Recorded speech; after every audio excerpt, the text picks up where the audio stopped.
To control the volume on Android phone without using button like this one in Samsung, what you do is open the notification panel and you will see this volume slider. You can increase or decrease the volume by moving this slider from here. The next method is you can use voice assistant such as Google or Gemini. Let me show you. Hey Google, make the volume to 80%.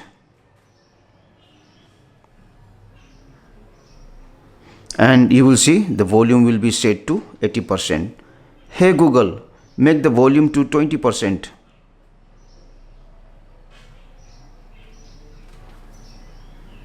So the volume is changed. Thank you for watching the video. If this video has helped you, then please like, share, comment and subscribe to my channel for more tips and tricks.